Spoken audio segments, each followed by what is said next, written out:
सगळ्यांना रामकृष्ण हरी. आपल्या परमार्थ आश्रमाच्या या अखंड हरिनाम सप्ताहाच्या निमित्तानं सगळ्यांना खूप खूप शुभेच्छा देतो. महंत रोबर श्रीनिवासजी महाराज आणि तुमचं यांचं सांगा, विशंभरजी महाराज माळवदे यांचंही यांनाही मनापासून खूप खूप शुभेच्छा.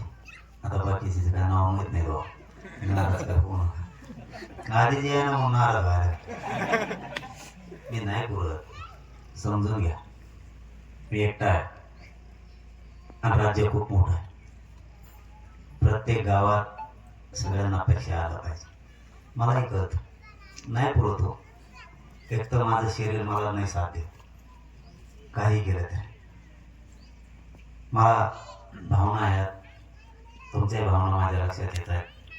तुम्ही माझ्याबरोबर प्रेमानं वाद घालता, आलाच पाहिजे. आपण मग चालता ना काय तू, तुमच्या भावना 100% मला कळतात.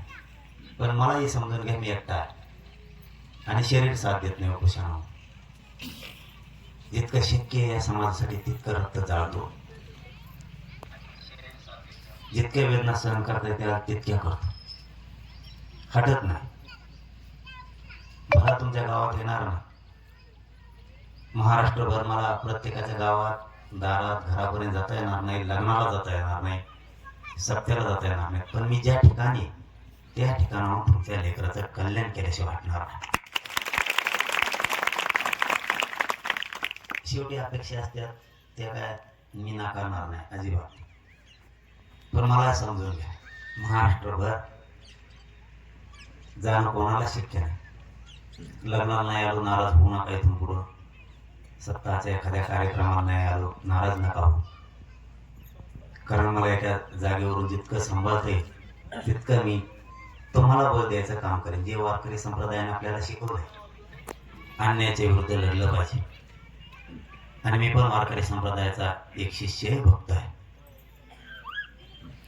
त्यामुळं आता मी नाही फिरू शकत आणि सगळ्याला मान्य. आता आपण जर महाराजांना म्हणलं चला तुम्ही रोजच आता इकडं चला आणि एका दिवसात 40 गाव घ्यायच्या, कसे घेतो? घेताच येणार नाहीत. तर फेस पडायचं का आम्ही मग इतकं फिरायचं, ते शक्यच होत नाही. आणि मी तुमच्यातला आहे, मला कुटुंबातला माना. मी तुमच्या कुटुंबासाठी लढतो, मला कुटुंबातला माना होत नाही सगळीकडे जाणं. पण पुन्हा पुन्हा या पवित्र व्यासपीठावरून, या धर्माच्या व्यासपीठावरून जाहीर सांगतो, मी जातीवाद करत नाही.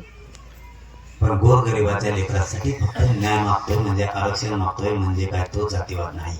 ते गोरगरिबांच्या लेकरासाठी लागतं. त्याच्यासाठी ते गरजेचं आहे. त्याच्यासाठी शिक्षण गरजेचं आहे, नोकरी गरजेची आहे. त्यासाठी मी लढतो, जातीवाद नाही करत. आतापर्यंत मला केलेला दाखवा मी कधीच करणार नाही. आणि या धर्माच्या व्यासपीठावर तर कधीच नाही. कारण ही वारकरी संप्रदायाचं आता एवढंच एक व्यासपीठ राहिले जगाच्या पाठीवर, या पृथ्वी तलावर, की इथं सगळ्या जाती धर्माचे लोक गुन्ह्या गोविंदाने नांदते. इथं जातीवाद करायचा खूप व्यासपीठ आहे, लय मोठी, तिकडं चालतं. इथं नाही, इथं कोणाचं चालू द्यायचं नाही. मी असू नाही ते कोणी असू, डायरेक्ट जातीवाद करायला व्यासपीठात खाली उतरायचं. कारण एवढी जागा आपल्याला ठेवायची की इथं सगळ्या जाती धर्माचे लोक आनंदानं राहिले पाहिजेत, गुन्ह्या गोविंदाने नांदले पाहिजेत. पुन्हा एकदा आपल्या गावकऱ्यांना या सप्ताहाच्या निमित्तानं खूप शुभेच्छा देतो. कारण मला पूर्ण तालुक्यात संध्याकाळचं लग्न आहे, संध्याकाळी इथंच जाईल. गावात जाईन ते जवळ आता पूर्ण म्हणते मी लग्नात लग्न नसते तुम्ही आले त्यांनी नवर देवले तारावं की. आता जसं शक्य आहे तसं करतो. तुम्हाला पुन्हा एकदा शुभेच्छा. आणि 26 जानेवारीला सगळे आमच्यावरील या आपल्या लेकरांच्या भविष्यासाठी, कल्याणासाठी पुन्हा आमरण उपोषण सुरू होणार आहे. एकही माणूस आपल्या तालुक्यात एक दिवस 25 जानेवारीला सगळे मिळेल त्या वाहनाने अंतर्वाली या. पुन्हा एकदा तुम्हाला शुभेच्छा देतो आणि धन्यवाद.